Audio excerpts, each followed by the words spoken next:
Слепиот тунел на железничката пруга од коридорот 8 ќе прогледа доколку постои волја од бугарска страна.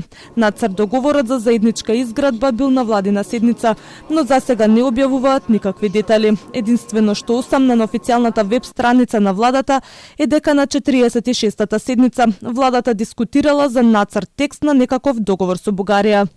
Информација во врска со доставениот нацрт текст на договор помеѓу владата на Република Бугарија и владата на Република Северна Македонија за подготовка, градење и експлоатација на прекуграничен железнички тунел долж коридор 8 со нацрт текст на договор. Прашан министерот за транспорт и врски Александар Николовски негира било каков договор. Тврди дека имало интензивни разговори помеѓу двете страни, но смета дека договорот треба да содржи 3 сегменти, без да одговори прецизно што утврдила нашата влада во тој еден договор. Првиот сегмент е изградба на заеднички тунел кој што треба да ги поврзува двете држави. За жал во претходниот проект тунелот завршуваше буквално на пола во слепа улица или слепа пруга во овој момент да бидеме посликовити.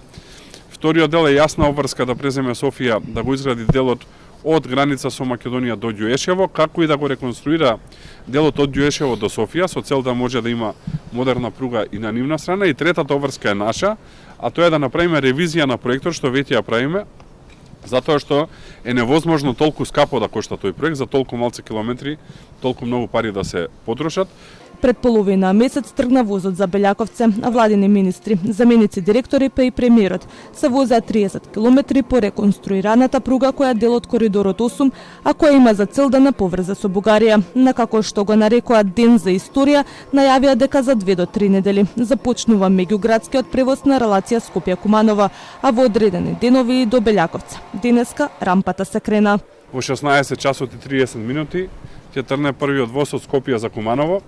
Патувањето ќе трае 41 минута, 2 пати дневно ќе оперира, наутро во 6:30 ќе тргнува од Куманово, за да можат сите оние на кои што им е потребно да дојдат тука во главниот град, дали е за работа, дали е за други потреби кои што ги имаат, и истиот воз во 16:30 ќе се враќа назад кон Куманово и секако во обратна насока кон Скопје, значи ќе имаме 4 воза дневно. Бугарското министерство за транспорт во средината на јануари годинава соопшти дека бугарската влада ја испратила на Македонија нацрт договор за подготовка, изградба и заработа на прекуграничниот железнички тунел што ги поврзува двете земји.